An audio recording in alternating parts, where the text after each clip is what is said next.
from down below, so I'm excited to hear about it going up. So without further ado, Ben Waggoner.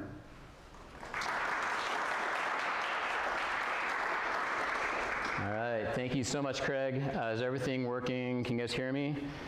All right, just a couple things to touch on. His notes there about me is in 2020 when I moved here, fell in love with Erin, my wife, and that just proves how much I love her, because only a few years before that I swore I'd never ever move back to the flatlands where there's no mountains, because the mountains are a big part of who I am, and this presentation will probably show you a lot of that. It's my passion, I love it, and I would love to get back as often as I have opportunity in the future, hopefully with some of you all. I've already taken a few of you to some mountains and some climbs, and hopefully I can take some more. Would love to get to know everyone by name, so on the count of 3, say your name. 1, 2, 3. Nice to meet you. I will hopefully maybe have a chance to meet each one individually at some point in the near future, maybe tonight. So you'll see the shirt I'm wearing. I'm going to start with this. Craig briefly mentioned my business in El Paso that I sold actually 1 year ago, almost to the day.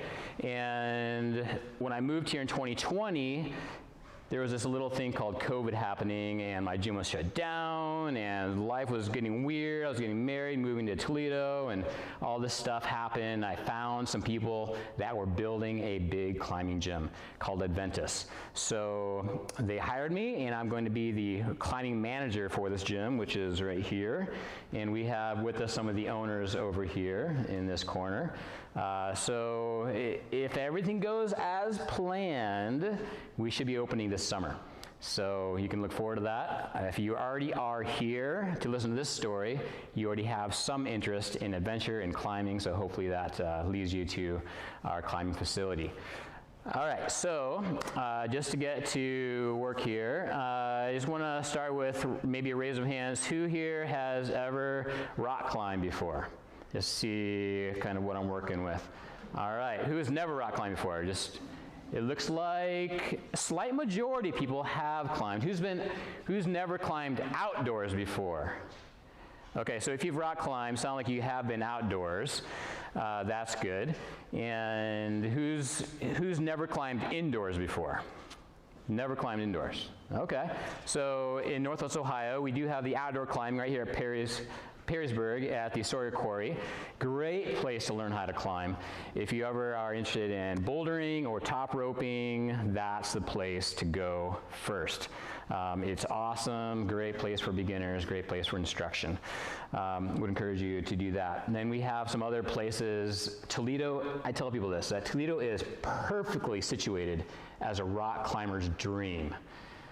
It's stretching a little bit here, but we have equal distance between Red River Gorge in Kentucky and New River Gorge in West Virginia, Seneca Rocks. Those are all between 5 to 6.5 hours drive away if you go really fast. And then you drive about the same distance north, you have incredible ice climbing at the UP. So some people travel from all over the country to come to northern Michigan to ice climb up there in the UP. It's awesome, and Toledo is like right there at the epicenter of all of it. It's amazing. So I would encourage you to not let the flatland give you the excuse to not try climbing. This is a little bit further away.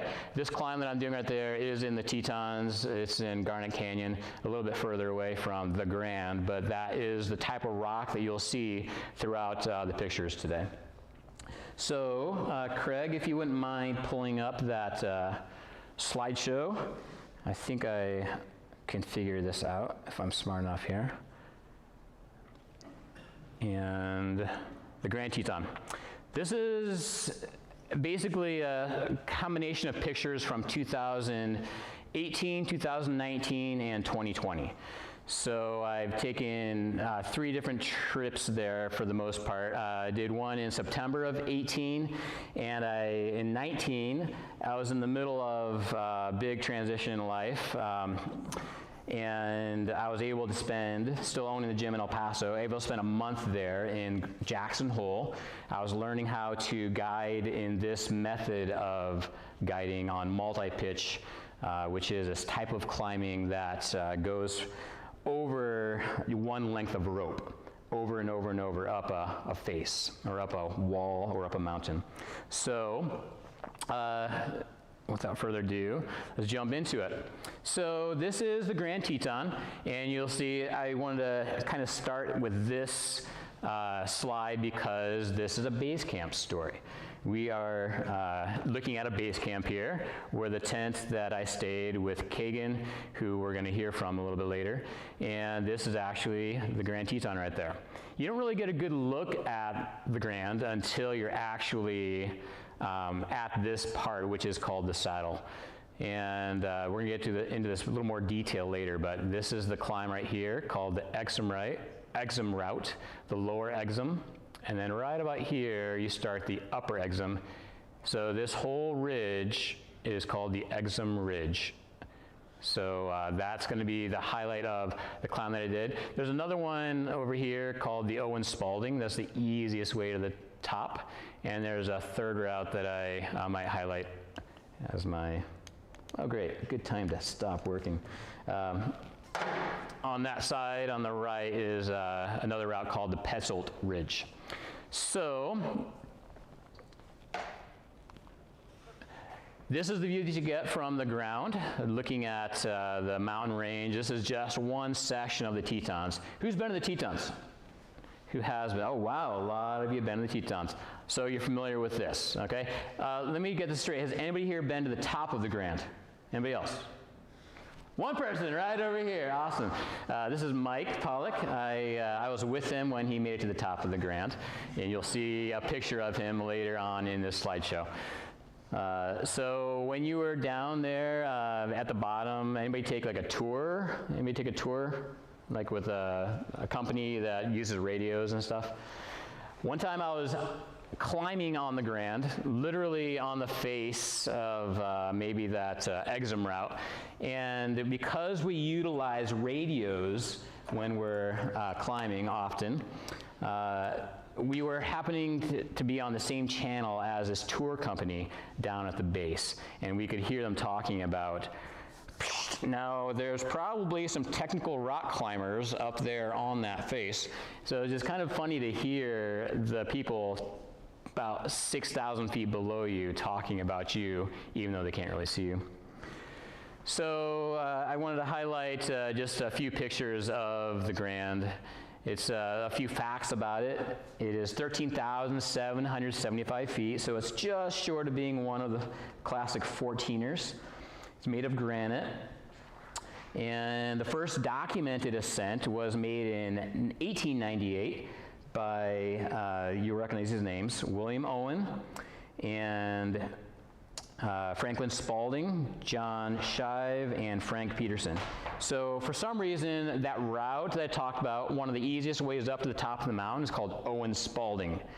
No idea why those are the two guys that got all the credit for what 4 men climbed that day, but it's called the Owen Spalding route. And it's possibly summited as early as 1872 by another person named James Stevenson and his friend James Langford. It wasn't exactly proven that they climbed it, but there's speculation that they may have been first. I think they made a claim to it. So, the mountain. If you haven't visited Tetons yet, put it on the top of your bucket list. Highly recommend going there. Just be prepared for whatever time of year you go. In the wintertime, you'll get inundated with a bunch of tourists that are there to ski. If you go there in the summertime, a bunch of tourists that flock in from the Midwest because they love to see the mountains, and that's how that city makes a lot of money, is from the tourism. So if you're trying to go maybe in the shoulder seasons, March through June, or maybe September through November, that might be less busy during those times of year. So this is just a little image of what the mountain looks like from kind of a map. It gives you an illustration of the hike from the base up to the Grand. So you've got the Middle Teton on the left. A lot of my pictures, some of my best pictures are actually of the Middle Teton, because there's just constantly this awesome view. When you're climbing the face of the Grand on the right, you can almost always turn around and see this amazing picture of the Middle Teton on the other side. And you see this middle here. This is called the lower saddle, right up here. And that's where a lot of our camping takes place. So we're hiking on this trail right here, zigzagging up through the caves. There's some camping here if you wanted to camp on the way. The Moraine's another campground, all the way up to the lower saddle. And that's typically where people will spend the night in their tents before summiting the next morning. You have a laser on the top of that one too. There's a laser here? Mm-hmm. Top of them.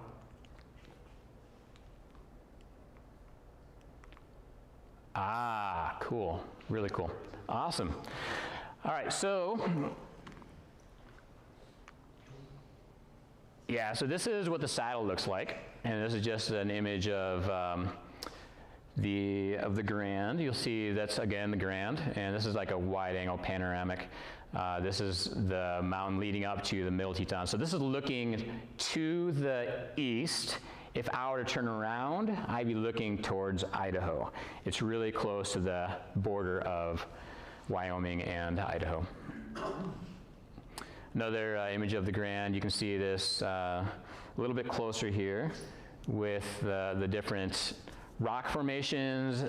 It's basically, you know, a little bit maybe not as pretty as what some people might want it to be, because there's no trees. You're way above tree line. A lot of rock up there, especially at this time of year when the snow is all melted. If you want to climb the Grand on rock and have less snow, I'd recommend going maybe towards the end of the summer. In August, August is the prime month to try that. By the time you get to Labor Day, it's already a little bit too late, and you could have some snowstorms. So here's some of those stats that I gave to you about the Grand. By the way, anytime anyone has a question, you don't even have to raise your hand. You can even just say it. But are there any questions at this point about the trip or about the Grand? Feel free at any moment to go ahead and raise your hand and ask any questions, okay? So the climb, and just for your information, when I talk about these different categories, the climb, I could be talking about any of those possible routes up the mountain. So we have the Owen Spalding, which is the easiest, the Exum route, which is a rating called the Yosemite Decimal System uses this. It's a 5.7. The Owen Spalding is a 5.4, 5.5. So it gets a little more challenging when you go to the Exum route, and then the next one over, the Petzold Ridge, is a 5.8.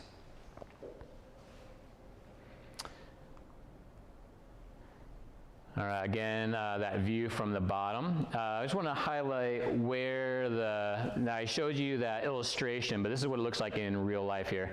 This is right around the parking lot where you will park below this ravine. And you start hiking towards this way. It's like the first couple miles until you get on top of this ridge. Hike up this ridge and then make your way across these fields, and around here you go up this canyon until you make your way up to right around there. Maybe on the other side of that is going to be the saddle, because this picture is taken a little bit further to the north, but that gives you an idea of what that would look like. So the climb starts at around 6,700 feet where you're parking. So you already are at elevation. By comparison, I think the highest point in Ohio is like 680 feet, something like that. So it's way up there. Even where you're parking is 6,700 feet. And you have a period of, or a distance of 7 miles to go up to 11,000 feet. So if you do the math there, 7 miles, about 5,000 feet. It's a little less than 1,000 feet per mile. That's pretty steep in comparison to many of the trails that you might find yourself hiking. So that's the reason why you may want to consider how to climb this mountain. There's multiple ways. Mike and I used the Cadillac version. We went up early morning and we set up camp by, I think, 11 in the morning. We had high ambitions to maybe summit that same day and then come back to our tent. But we had a couple more nights actually after that, so we actually made it partway up and decided, you know what, we don't want to push it with time. It was getting late, it was going to be dark by the time we were going to be coming down, and we didn't have our headlamps with us at that moment. Just decided, you know what, we're going to turn back and go back to our tent. His daughter Maria was with us, so it was a party of 3, which is going to slow us down a little bit more as well.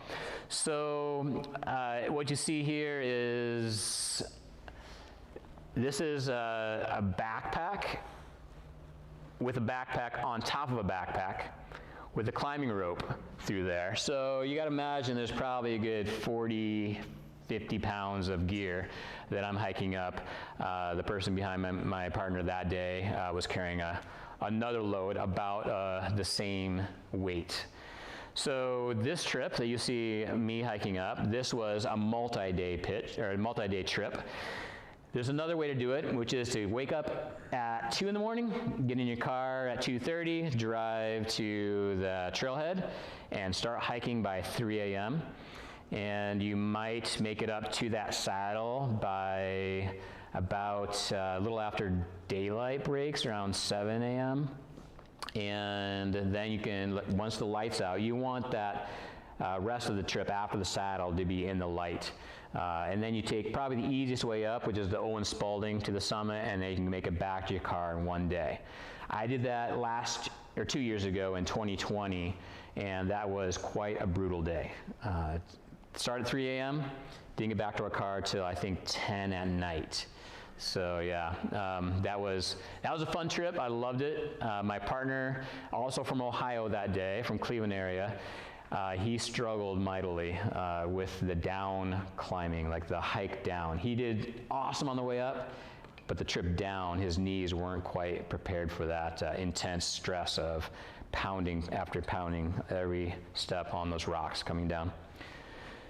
The hike is just beautiful all the way up the Grand. This is the guy, his name is Nick, my brother-in-law actually, from Cleveland, who went up in 2020 with me. And this shows getting close to the top of the hike. This is probably about I'd say 6.5 miles. We only have like another half mile after this. And you'll see that we were at this point early enough in the summer. This is in July, so about a month earlier than Mike and I did it. And you can see the trail through the snow. So we actually had to hike through the snow that trip. I think there's another path, though, that if you didn't want to go through the snow, you could go through the rock over here. And I believe we opted for the rock instead of the snow. So this is what the views can be like on the hike up to the saddle. Again, there's that same snowfield closer up. You see the hikers right here. And again, this is at the saddle, and this is where I pitched my tent with Kagan. The highlight of the story tonight, that we're going to get to him when we had that storm that hit us. So this is looking down towards the east. That's the valley that we just hiked up right there. Garnet Canyon, I believe, is what that's called. And you can see how steep it is all the way to the saddle. This is up this way is the Grand over here. I think that was a morning picture. Hey, Ben.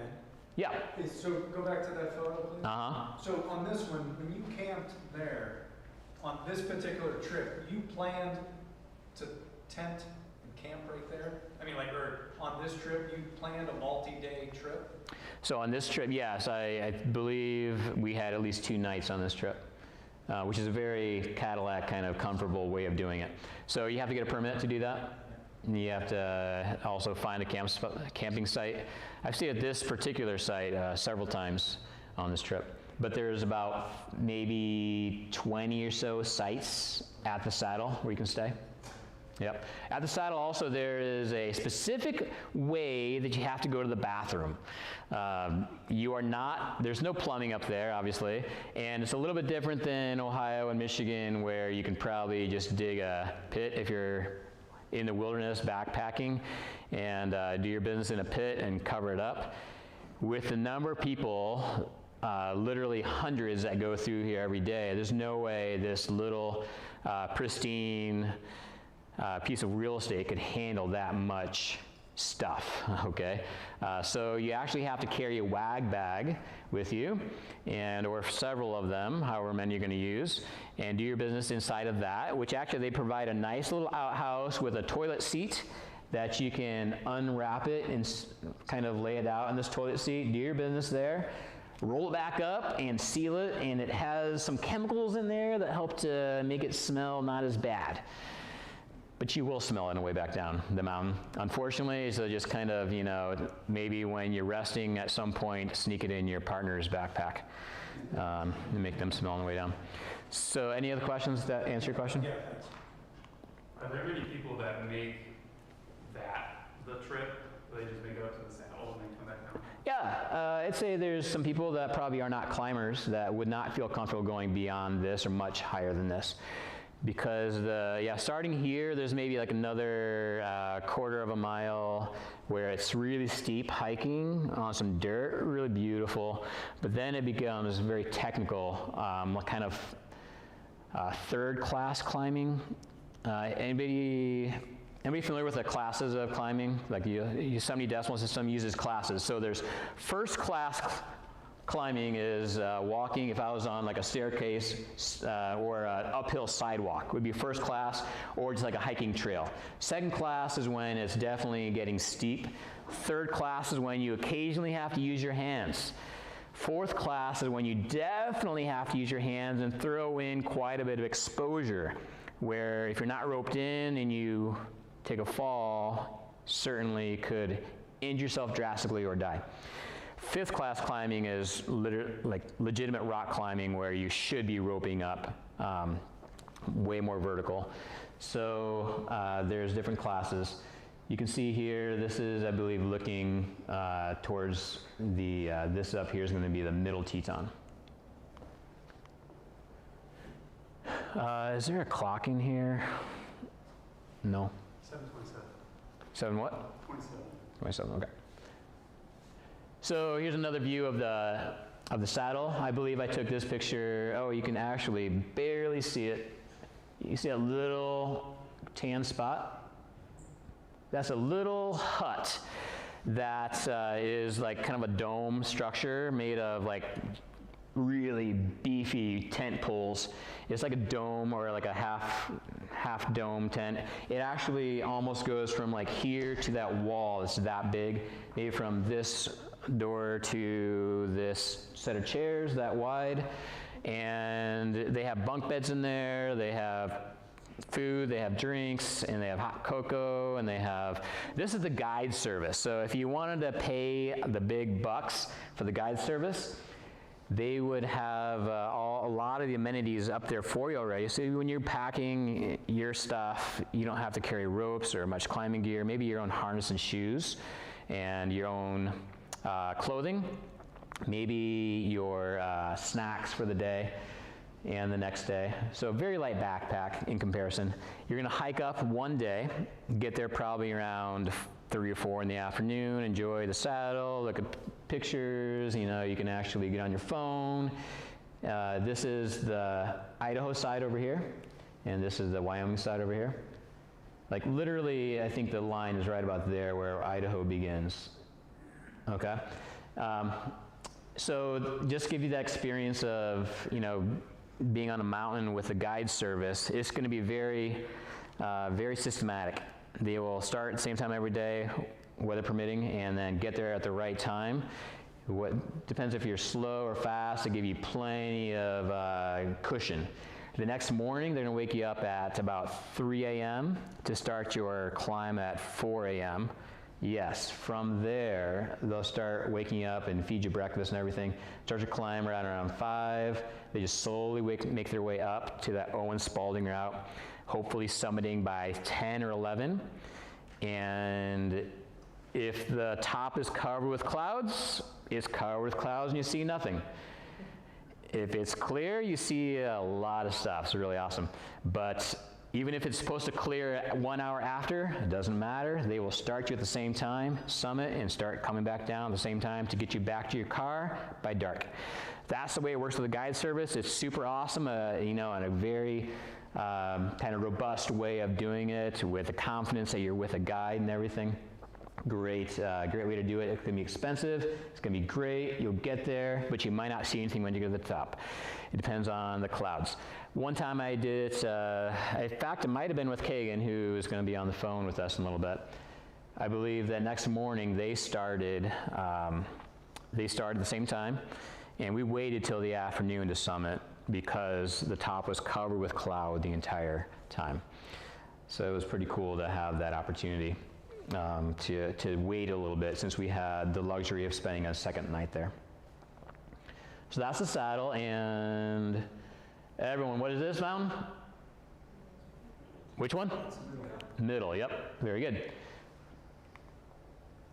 So more views, this is looking out into Idaho.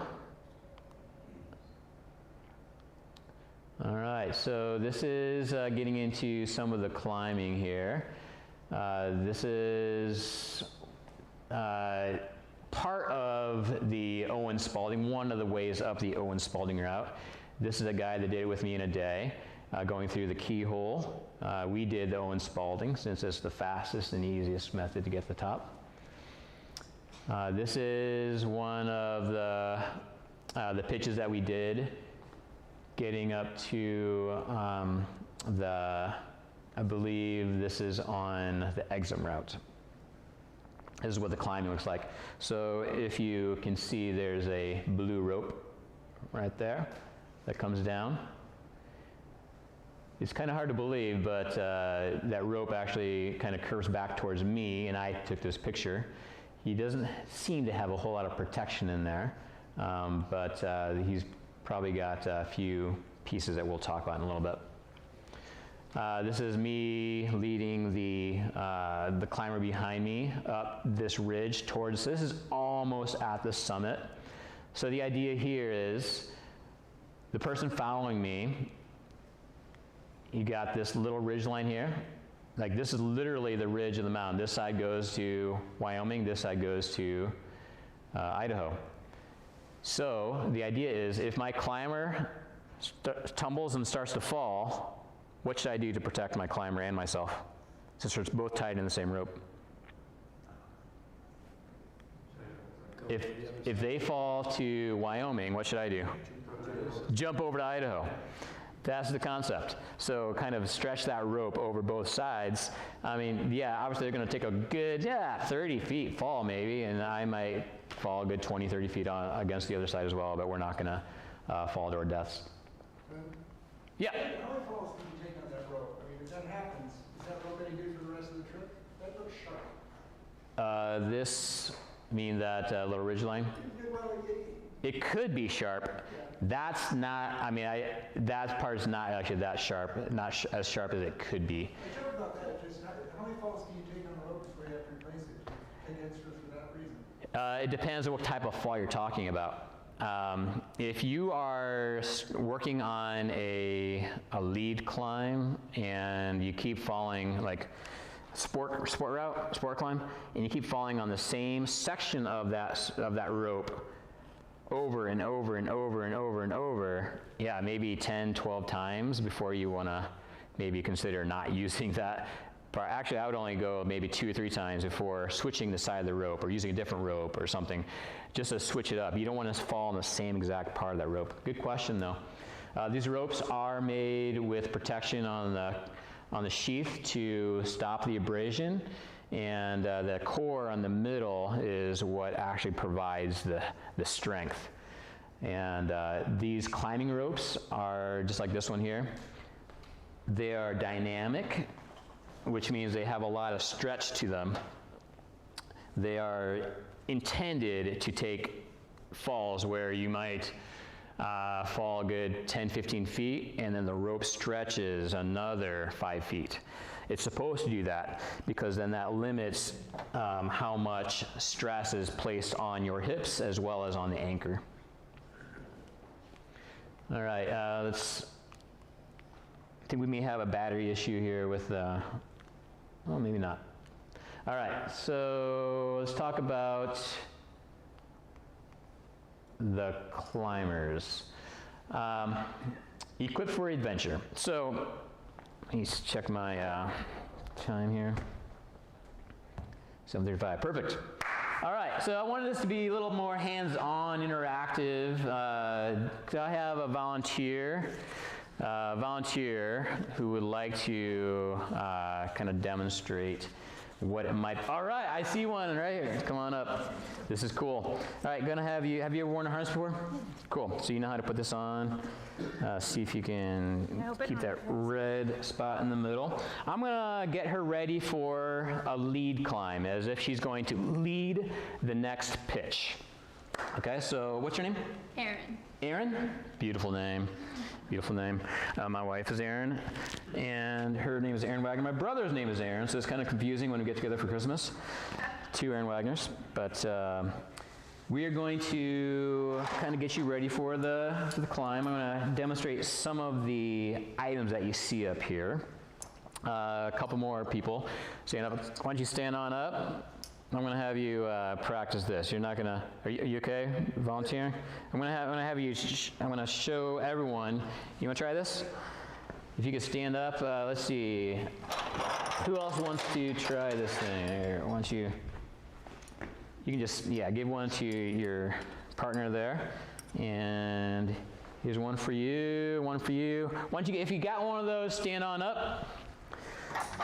These are the connections that we make to the wall when we are, they're called kind of like quick draws, they're called alpine draws.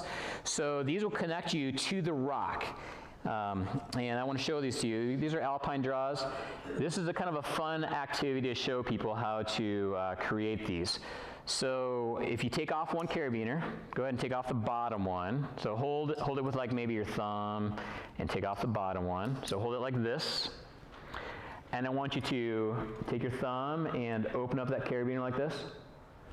And you're going to, you can see the shadow. You're going to reconnect it to just one of those strands, just one, and then pull it down. Did it work? It's still together? Perfect. So that's actually very intentional.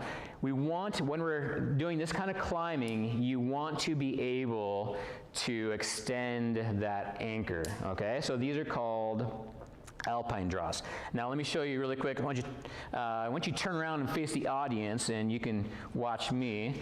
I want to show you how to do this. You're going to take this guy, and take one carabiner, bring it through the first one, and then reconnect it to those bottom 2 loops. Open it up, reconnect to the bottom 2 loops, like that. And that's how you reconnect your alpine draw. Very nice. Now, if you could make the narrow side, the side that connects to the material. You need help with that again? Okay, one more time. It goes like this to extend it. Just connect to one.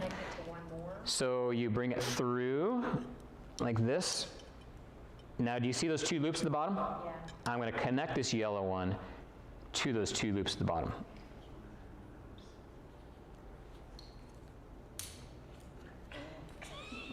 Yeah, it's challenging. It's definitely challenging, especially when you're in front of everyone. I didn't get mine. Okay, yeah, it's close. That's close. All right. Yeah, we're working on. Congratulations. What's your name? Judy. Judy. Give Judy a round of applause here. Yes. All right. Thank you, guys. I'll take these back.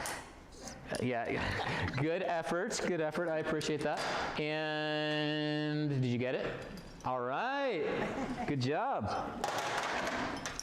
Of course, your husband maybe give you a little bit of insight there. Oh, no, all you. All right, good.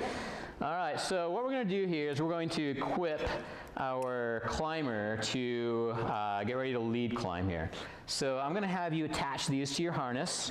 Let's go with the second one back there. Yeah. So when you attach it, I want you to attach it like this, open with your thumb, go underneath like that so that the gates face out. There is debate in the climbing community. There are people who believe that it's okay to have your gates facing in. And there's people that believe, yeah, go ahead and take these next three to put on the other side. That believe that your gates should be facing out. A very, very important debate in the climbing community. There actually is no correct answer there, but I am definitely an outie. I like my gates facing out. Why is that? Because when I go to take it off my harness, I can unclip and have my thumb right there ready to, I just like that angle. So I like to take it like this, pull up, and then I take my thumb and open and push down. Yeah, yep. Rather than facing in, I have to kind of, tweak my wrist a little bit. I don't like that. But some people are innies and some people are outies.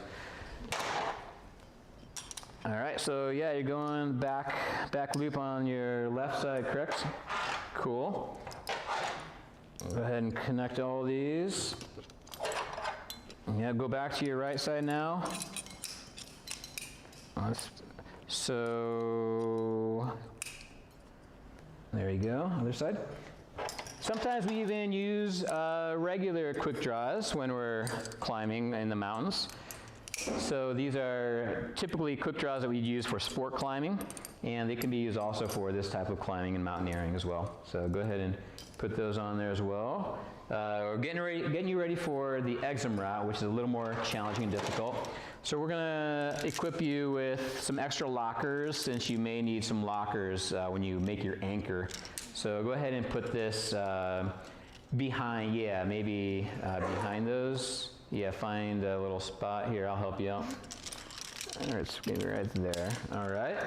And you're going to need some extra sling to make that anchor. So go ahead and put that on the other side. Like back? Yeah, like right behind these. Right there. Yeah, perfect. You're going to need one of these for rappelling. So go ahead and attach that. Now we get to the fun stuff. All right, so this is how we connect ourselves to the mountain. You take these guys, which are called cams, and you squeeze them, and you shove them inside the crack that hopefully is about the same size. So this one is going to be like a fist. It's a narrow fist for me. I can oftentimes judge the size of the cam, these are called cams or camelots, by how thick my fingers are. Like I can put just my tips of my fingers in there, I know it's going to be the green one. Or if I have to go like sideways and crimp my fingers like this, I know it's going to be probably the number one, the red. So start adding these to the front loops there. And we're going to go yellow. We start with the big and then go small.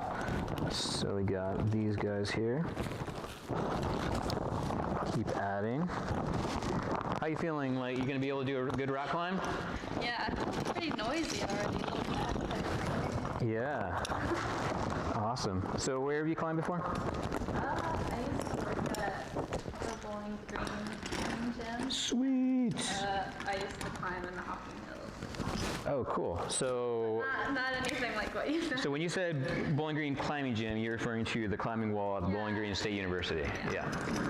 Cool. Yeah. That's a great little wall there. I like that one.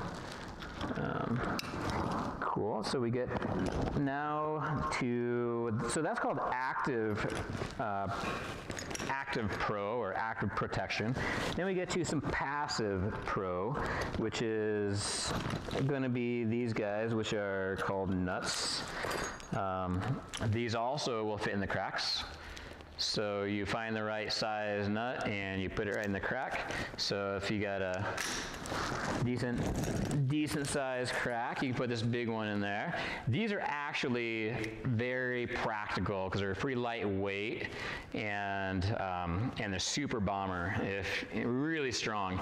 If you have a good crack that this fits perfectly and has good connection on both sides of that solid rock, then it's gonna protect you very well.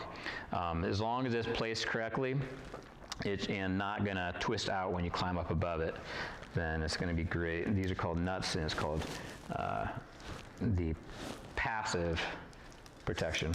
Let me go ahead and go to the other side with that. Very cool. These are very similar. They can be used actively or passively when you flip them around. These are called the tri-camps. And then these are made for the very thin cracks. You getting weighted down yet? You can feel it? Really? Yeah, so these right here, they have a funny name also. They're called ball nuts.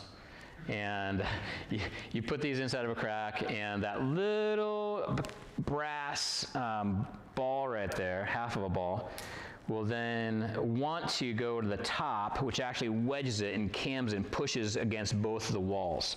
So it's amazing how this little thing, which is maybe, I don't know, 10, 12 ounces, 8 ounces, who knows, can actually be as strong to lift up a vehicle.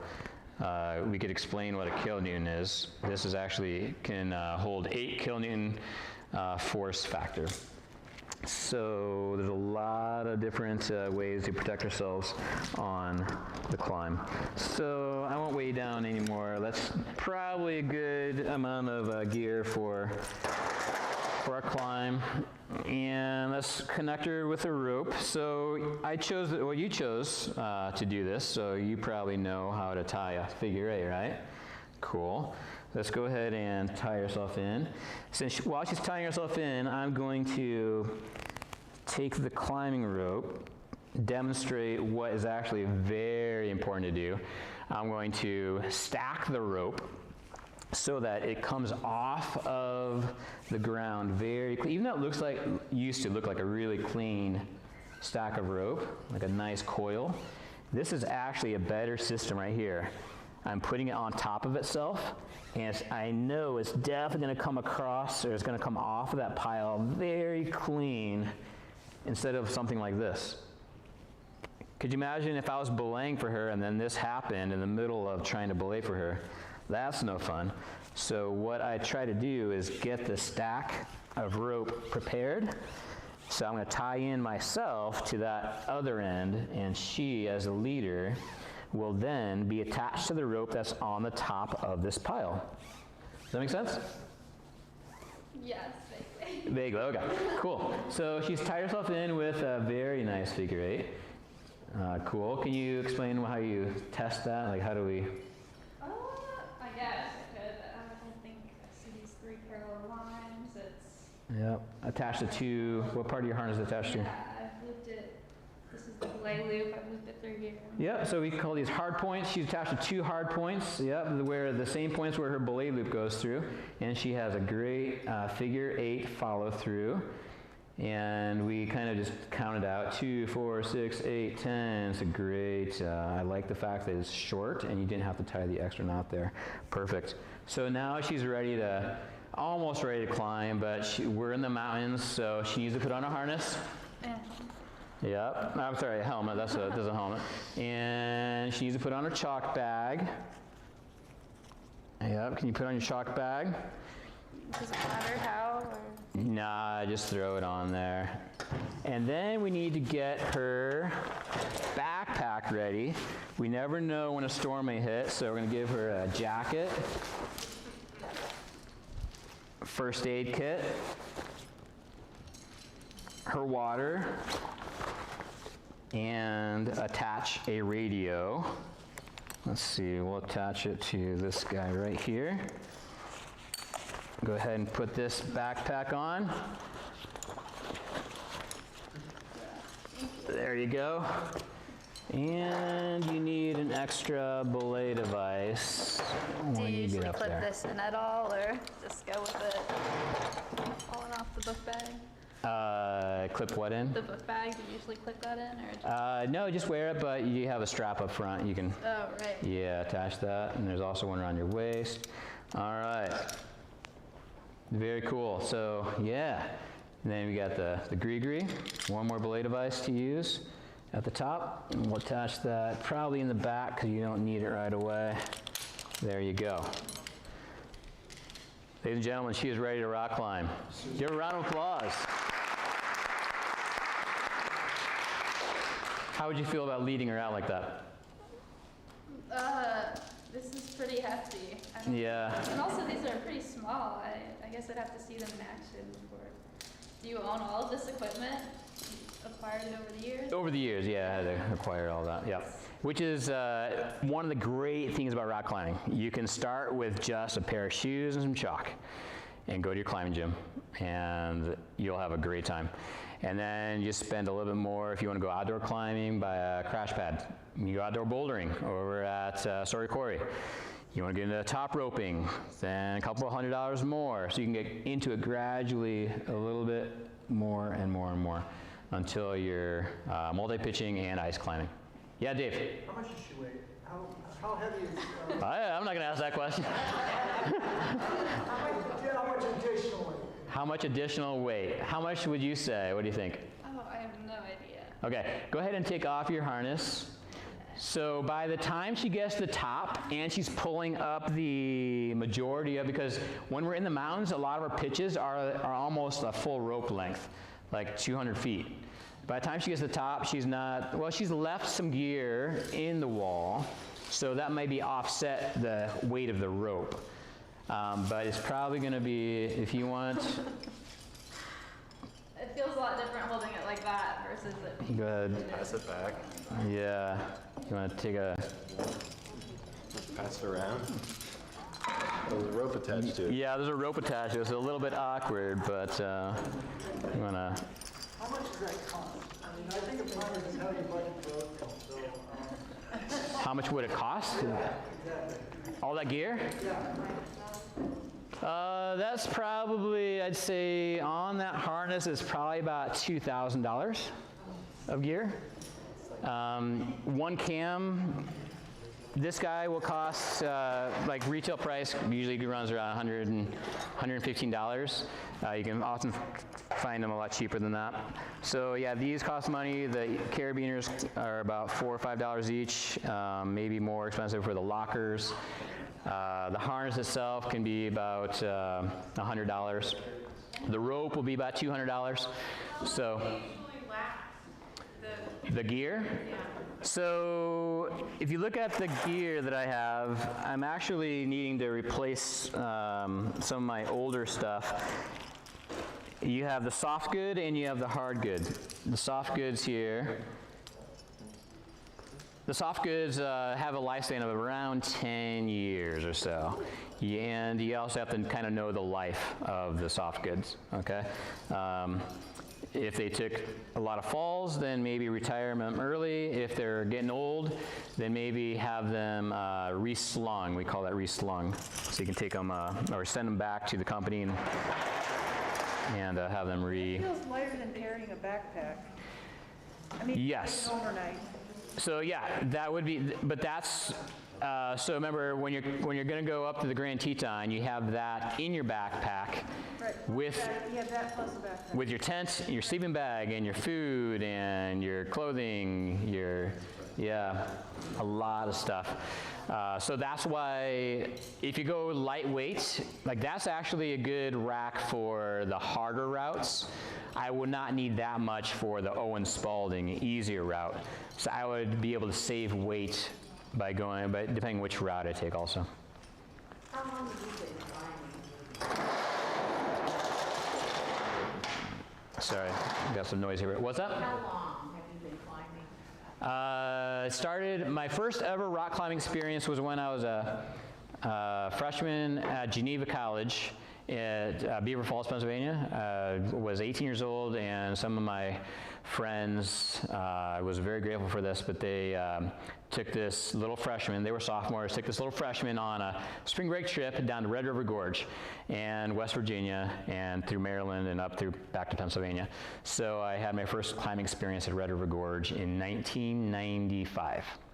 Yep, so I moved to California and went to college there, finished up school, and really became a climber in California. So I've been doing it for quite a while, since the early 2000s, yep. I didn't really take any official classes until I moved to Texas in 2013, and I realized, oh my gosh, I wish I had known this a long time ago. I learned from watching friends and everything. It's 8 o'clock? Okay, cool. I'm going to be calling my friend very soon here about this trip. Any other questions? So is some of the, yeah, can you turn that back on? I want to, did I put that thing down anywhere? It is, you got something over there, right around the end. Ah, there it is. Thank you. Thank you. All right. So just to show you, like, this was before I took a class with the American Mountain Guide Association called the Rock Guide course.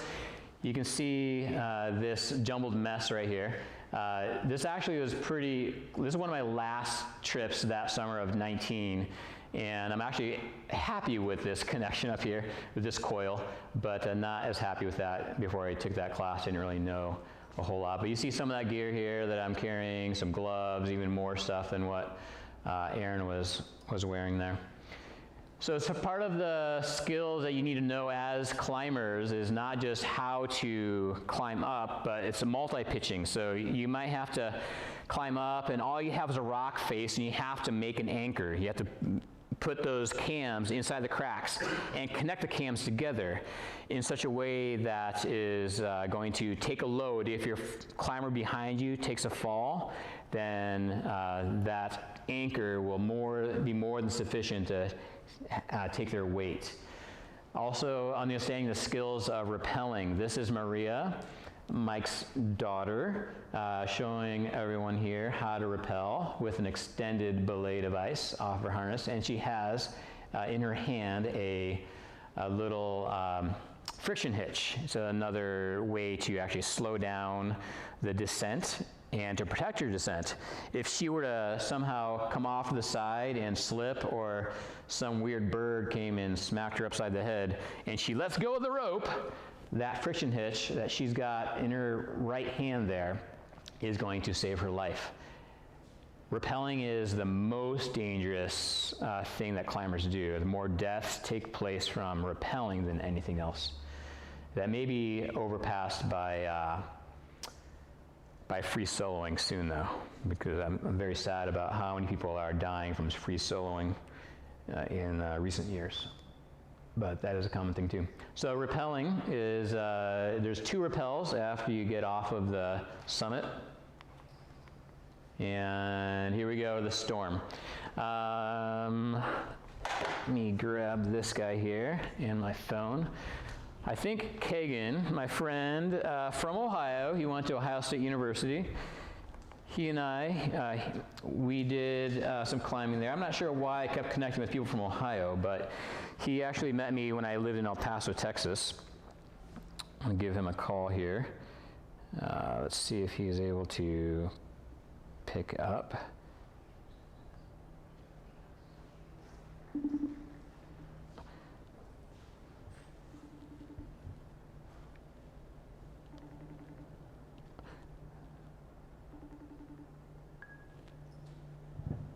There he is. Hello. Hello. Hey, can you hear us? Yep, I can hear you. All right, I'm going to see if I can get the speakers a little bit better here. All right. Awesome. All right, so you're going to have to, tell us a little bit about that day, if you can, Kagan. Yeah, which day was it? Was it the ice storm day or the summit day? Let's talk about the ice storm day. Yeah, I mean, the morning was awesome. It was just a beautiful day. I don't recall there even being a cloud in the sky, and I was very excited for this this cool route that I had heard so much about and never got a chance to climb. But there I was finally climbing it. Ben took the first lead, I took the second, and I just remember having a blast. And it was one of the first times that I had trad climbed, especially leading. So I was a little bit nervous, and we got to the top of the lower exum, and all of a sudden there were a ton of clouds everywhere, and it was looking very, very dark. We made the right call to just basically pause where we were at and see what the weather was going to do before embarking on the second set of like 7 or 6 pitches to the top. The storm snuck up very quickly. It was very surprising, but overall, really cool experience. Did you already talk about the actual being caught in an ice storm and how we had to hunker down and everything like that? Are you watching this live by chance? I was, but I have a significant delay. Oh, okay. Yeah, okay, because I have the picture of the clouds moving in. I took this picture at the top of the 6th pitch. So the lower exum is the more difficult 5-7 rating, and I got to the top of the 6th pitch just at the right time, realized, oh my word, what is happening? I looked over and I saw these clouds moving in. And then I radioed to Kagan to speed it up. Let's go up here fast because the weather's going to come in quickly. And he made it up just in time before the first drops started coming down. And we actually had to make, do you remember this, Kagan? We had to actually go around that little traverse where you're completely exposed. Yeah, it had started raining a little bit. Yep. And that ledge was, it's slipping downhill a little bit, and you just kind of walk along it. It would be no problem if everything was dry, but with that little bit of wet on top of it, it was a little nerve-wracking. Like taking every step very, very gingerly, making sure that you're not going to slip or anything. But then we did find that little, I wouldn't even call it a cave. It was just kind of an indentation in the rock where we could kind of huddle in there, and that's when it really started coming down. Hail, everything. So it was pretty crazy how quickly that happened. Yeah. Yeah, we were fortunate to make it across that little gap in the rock where you had this giant ledge about 15 feet away, but to get to that giant ledge, you had to traverse and kind of down climb a little bit. If you look down, there's nothing but 1,000 feet below you down to this glacier way down there. The climbing was easy, but not as much when everything was soaking wet. And so it was pretty sketchy. I still had him on belay, so if he fell, I still was going to catch him. And we were still attached to a rope, so we weren't concerned about actually dying. It just would have been a pretty big, significant fall if we had. And then I took this picture when we were hunkered down in that little, I can't call it a cave, but a little inlet. And you've heard stories of how grown men will actually have to survive by hugging each other because the weather's so cold. We were really close to having to do that. In order to stay dry, we actually were like so tight in there. But I did still have a working phone and decided, well, why not take a video and take some pictures because it was pretty wild seeing this. Yeah, it was just, it was an insane experience. It totally blew my mind. I'd never seen anything like that. And just how much hail came down in like 5 minutes was absurd. I don't know how long actual hail lasted, I don't recall, but it was pretty short for how much had piled up there. Yeah. Yeah, and I'm just showing the next slide where you actually are, you're doing the down climb and attaching a cam in there. You're standing on ice. It's just amazing how much of that wall was covered with ice. after that. So we probably hunkered down for maybe half an hour, 45 minutes in there until the weather moved away and we felt it was safe enough to try to escape. And this is called, I believe, the Wall Street Ledge. And this is also the access to the upper exum. If you want to bypass the harder climbing, the lower exum, you can actually take this on the way up to get to the upper exum, which is far easier and another fun climb to do. So Kagan made it down. He led this pitch downwards, and then I met him down there. And finally, when we got to this part, I finally stopped thinking that we were going to die.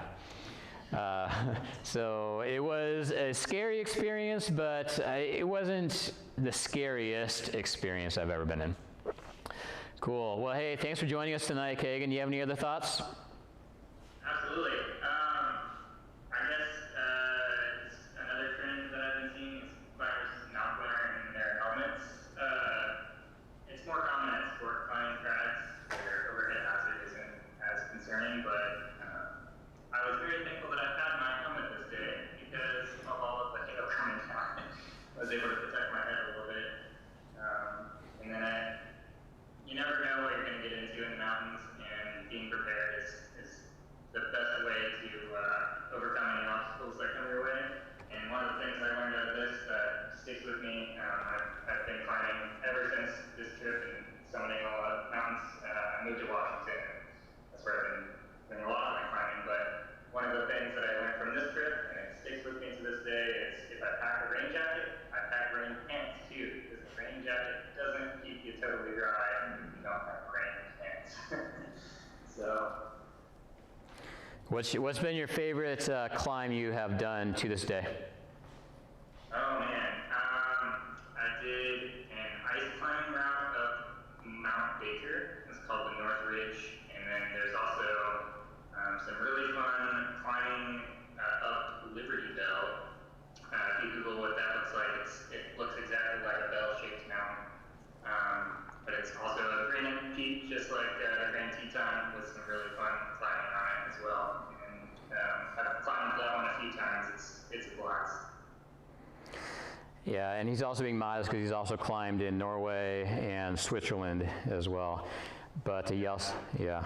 So, yeah, Kagan, I'm glad that you were able to join me on that trip down there. I think it was one of your first mountains you've climbed, right?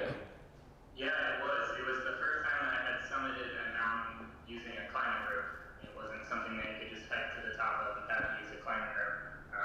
And without that experience, I would have known that that would be my favorite style of climbing. There's really nothing else like it. It's a really good time. Awesome.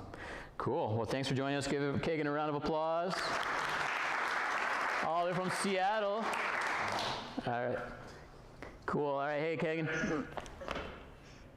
Yep. See ya. We'll talk to you later. Let's climb Red Rock sometime. We've got to get over there. That's great. Yeah.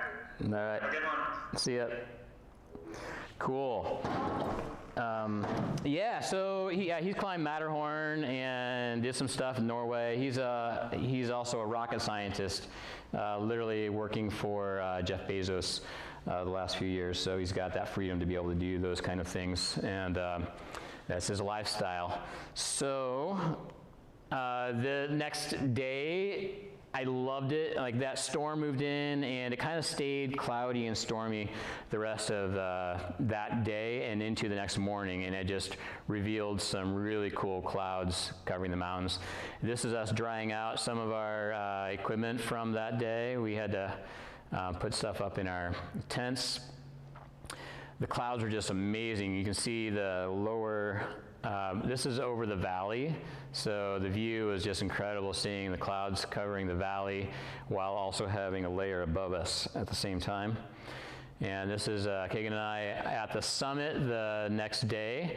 This was the day when the morning crew didn't see a thing. We talked to them on our way up, and they were on their way down, and said, hey, enjoy the view up there, because by the time we saw them, it was perfectly sunny, and they were a little bit bitter by the fact that they saw nothing at the very top, and it was just kind of a fun experience. And then it was clear, and then a cloud moved in, so we had a little bit of both, where it was completely cloudy and completely sunny. Yeah, how late do you guys want to stay up? So before I get to any more pictures or stories, are there any more questions? Or maybe Mike could share some highlights of his. Yes. That would be interesting. Mike, tell us your part of the story. Favorite parts, biggest. I can tell you the worst part, sleeping on granite. You got a half-inch bedroll, right, that you take up there gravity-wise, and it blows up your normal air fill. Kind of. You can go luxury style and spend a lot more money on those inflatable, super lightweight mattresses that can make it more comfortable. For me, it was a dream of a lifetime because I've been up the Teton so many times. It's one of my favorite places. So I've hiked most of the hills through the whole valley, and through the different canyons, and I never got all the way to the top because I wasn't technical climbing at the time, and I hadn't done it for many, many years. So I met Ben, and I've heard I know Ben through his sister who goes to church with us, and I got a text one day saying, here's my brother on top of Grand Teton, and I said, I want to be there for my whole life. So here we go. That was the beginning of our relationship as 3-4 years ago. And we've climbed quite a few places. But to me, Teton's certainly the highlight because it's one of my favorite places to be. It's very, you look at that even when you get there the first time after I've been there a dozen times, and the day we were going to climb, you drive up to that and you see that ominous peak there, and you say, holy God, am I going to make it to that top of that thing? And that's the first thing that went through my head. So being an old guy. So, but it was fun, it was challenging, it wasn't super difficult. I've been on harder hills, honestly, but it was a good balance. We took our time and we had a good time. That was awesome, yeah. Yeah, it's definitely a spiritual experience too. If you're a spiritual person, you'll experience that connection with the Creator, and it's just amazing place up there. What kind of brings you to a place of pride, potentially, of thinking, look what I did, can also just really humble you as well and realize, whoa, I am really small. One thing I will say, the hardest part for me was the 7-mile hike. The rock climbing was not quite as difficult as hauling that pack up 7 miles through rock fields. So it got old after a while. Yeah, it makes you think, oh, maybe I could do that one-day trip. Yeah, which eventually I did. And I liked that. I liked the one-day trip, but I also like the mentality of having enough time to just relax. Like, it's a lot of work to get that gear up there, but once your tent is set up and you don't have to climb till the next day, and you have still 5 hours of daylight, oh wow, I mean, you can just really enjoy being up there in that beautiful spot for the rest of that day, and try your best to get a good night of sleep for the next day. What do we do to prepare for that trip? Remember the climb that we did before that?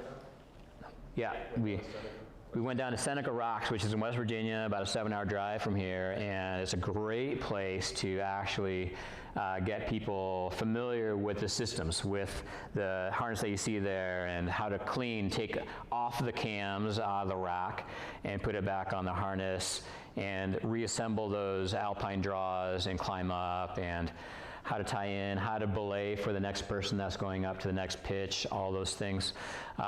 We have that great access right here in West Virginia to train for something that's really big out west. So yeah, that's Mike and his daughter Maria. This is my brother-in-law who made it with me in 2020.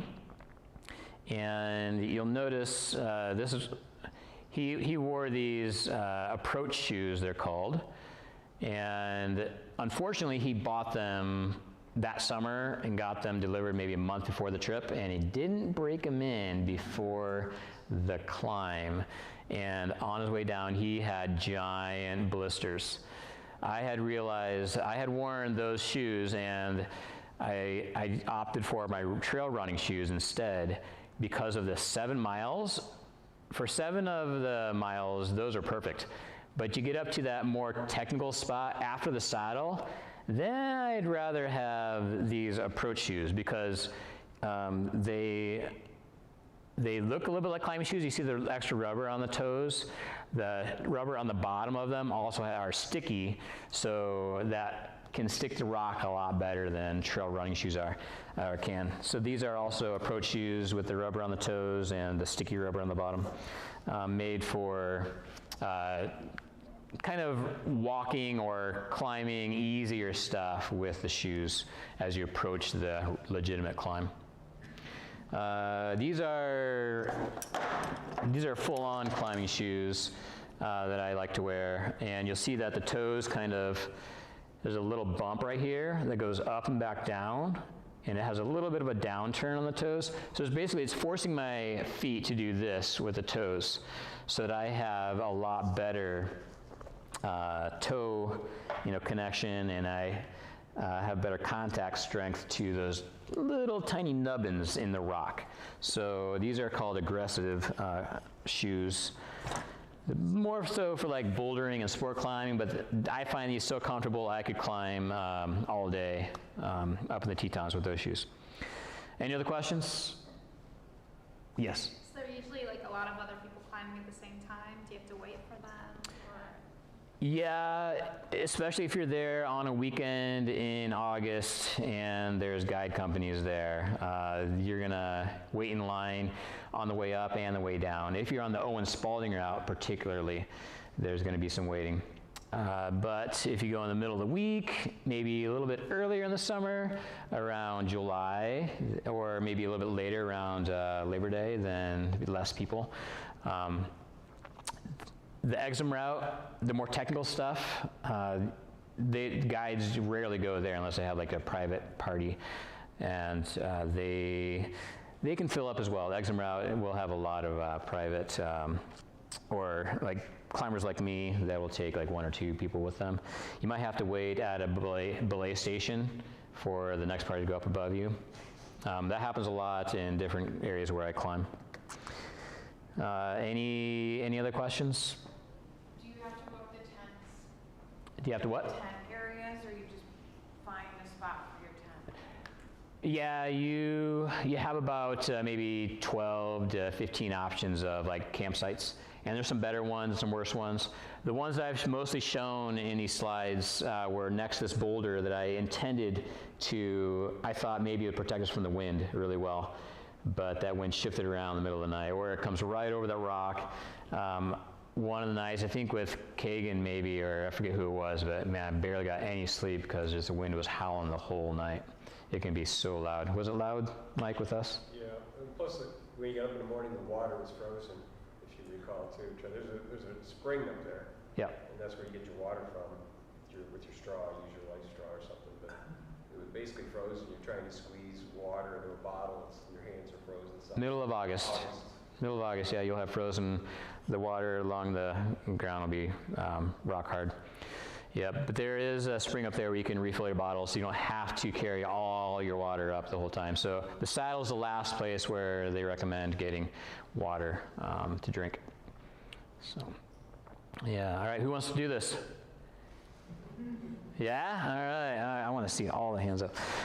So there's just a few more pictures here. This was the guy who did it in one day. He had, on the way down, like not too far down before he just started realizing how painful his blisters were, and his knee was just starting to ache so bad. So if you're gonna do something like this, and you're not used to the hiking, train for it. Do the miles.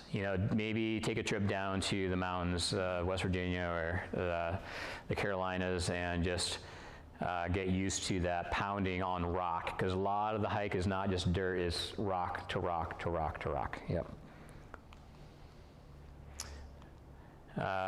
There is cell phone reception up there at the summit. This is at the summit, so it's very common to let and show off to your friends and family where you are. This is a thing, that's me. Overlooking, this is Jenny Lake, I believe, back here. Is that the biggest lake up there? Jenny Lake? Not the biggest, but the one right in front of it. Yeah, what's the name of the biggest lake? forget the name. Anyways, that's the biggest lake way out to the north. It's just so amazing. Those Tetons are one of the most beautiful ranges in the States because it goes from this valley, which is very flat and deserty. Everybody okay? Very flat and deserty, and its elevation around 6,000 feet, 6,300 feet, and it goes up to 13,700. So that's a difference of about 7,000 feet. That's pretty rare. Up in Rocky Mountain National Park, you know, you might already be up at 9,000 or 10,000. It goes up to 14,000. Only difference of maybe 4,000 feet. So it's quite a range. It's quite a beautiful sight to see. There's very few foothills, so this mountains just shoot up really fast. So it's amazing to be at the top looking down. This was my first trip up, and my rope is even messier because I didn't hardly know anything about that coil over my shoulder, but did my best there. And this guy was the first guy who kind of wanted to do this and knock this off his bucket list, and got me from El Paso to fly up to Jackson and do this trip. So I got him up to the top. We had a great trip. Unfortunately, if you remember that slide, that was the explanation of the exum route. If you see this blue stuff down here, this is not roped up. It looks crazy steep, doesn't it? It looks kind of sketchy.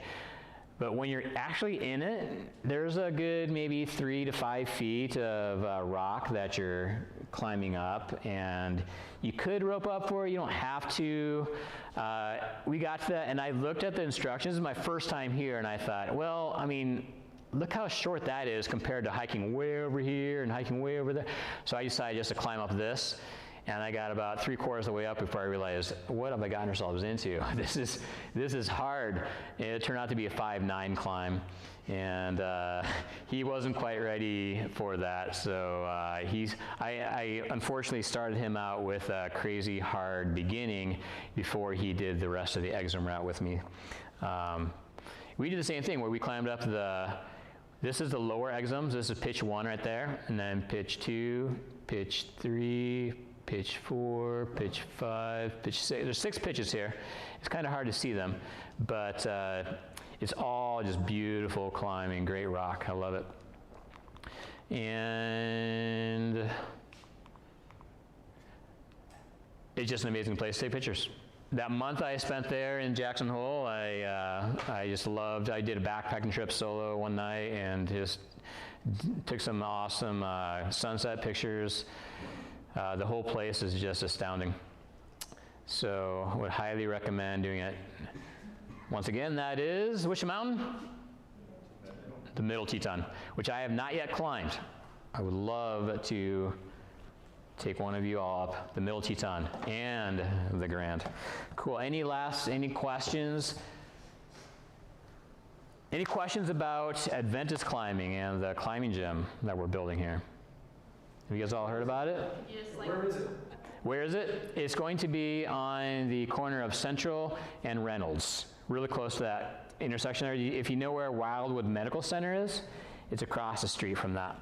So if you drive by tomorrow, daylight, you'll see the piles of dirt and big machinery there. It's under construction right now. The building gets delivered in 2 weeks, I think, February 4th, I believe the building gets delivered. Yep. It's going to have ropes up to 40 feet, lead climbing, especially some steeper area. There's going to be some bouldering, which if you're not familiar with what bouldering is, it's actually one of the best types of climbing because you don't have to deal with the silly stuff, all this stuff. You just get shoes, chalk, and you just have fun climbing, pure climbing, just you and the wall. Love bouldering. It's a little bit more prone to minor injuries like ankles and knees and wrists and stuff, whereas rope climbing, if something goes majorly wrong with the ropes, then major consequences. with like not tying in or rappelling off the end of your rope, things like that. Any other questions? No? Oh, yes? Yeah, you ever get stuck out on a climb where, I mean, I know you guys said that afternoon or that morning, severe weather came in, you got 30 minutes worth of hail. Any conditions where you've been? Benighted. What's that? Like benighted, where I've actually had to stay a night. Yeah. One time, with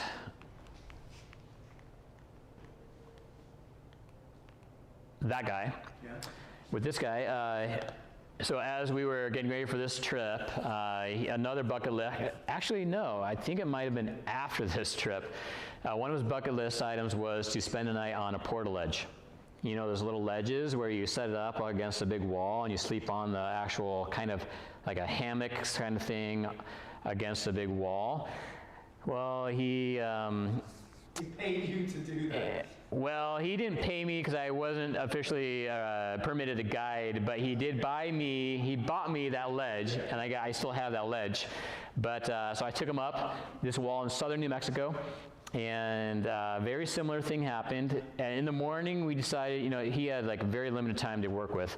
We saw the time or the weather report, and like, well, it's like a 20% chance of thunderstorms tonight. Should we do it? I don't have any other window of time to do this. I'm moving in like 2 months. This is the only day I can do it. Let's do it. All right, so we get up to the base of this wall. We hike in about 2 miles, carrying this big portaledge and like extra ropes to do all this hauling and stuff. It's just a little bit ridiculous. The wall is not big enough to really constitute needing to do this, but it's just for the experience we did this. And we get to the base of this wall, and we look at the weather report, 50% chance of thunderstorms. So we're like, do we do this or not? And that's one of those moments where I'm not sure if we made the best decision. I'm looking back, kind of confident we did not make the best decision there. But he said, well, it's late enough already that we're either going to be struck by this stuff on the trail or up there. So let's just go for it. And hopefully the weather floats around us. We get to the top of our second pitch, and we realize there's like, you know, in southern New Mexico, it's like in the desert, you can see a thunderstorm cloud over here, and it's coming down hard. You can see one over here. You can see a system or a cell over here. And before we realize they're everywhere around us, like, oh, it's looking bad. And by the time we set up the portaledge and got our sleeping bags out, we got inside the sleeping bags. We're on like about 300 feet off of the ground where we started the climb. And we get inside of our sleeping bags, and we had bivvies. So we're inside of like a little bivvy and sleeping bags. We didn't have the tent that goes over us though. Did not have that. And then I'm just like covered. I can't see anything, but I can hear loud stuff. I just think it's rain. And then about 5 minutes later, I realize I am freezing, and there's hail all around us. In this portaledge, you know, in a sleeping bag, we're like sunk down, and it's like covered like 3 inches of hail up to my like sides. Like, oh, this is not good. And I mean, this could be the next year's slideshow. but yeah, so eventually we get off of that. You can't survive inside that situation with ice all around us. So we were situated in a place where there's like a little overhang with a gap, like a little arch above us, like 10 feet above us, and a little arch that had maybe the width of my shoulders. I get up inside this arch, shove one shoulder against one wall, kind of like one of those cams. I am the cam, in between the rocks, hanging on this little tree root right here, with my feet just barely hanging on to this little thing, and I like find a little, like, I have a carabiner attached to my harness, and I wedge that in between the rocks, and I sit down, stand up for 3 hours while it's thunderstorming, lightning, and hail. That was the closest I thought I was going to die, even more so than this one. But we were fine. Made it till midnight, and the storm passed. I swept off all of the hail, got back down my sleeping bag. Best night of my life. I loved it. It was awesome. My friend, though, who was with me, he did not feel so confident sleeping on that portage after that. So he actually stayed tied in, and he went down to, this mountain we were on is like this. So it's like very slabby, not very steep. He found a section like a little by a tree underneath of us where he slept by that tree. He just felt safer there. So yeah, that was another hailstorm. What's that? You stayed in one spot and he went to another spot. You were not together. We were, well, he was like maybe 50 feet below me. He was still tied into a rope. We had an anchor, and he wasn't going to hit the ground if he took a big fall. He would have been protected before that. So, anyways, that was another story. Yeah, well, thanks for bringing that up. All right, cool. Well, thank you for coming tonight, everyone. I appreciate all of you, and hopefully we do this again next year. Hopefully see you at Venice.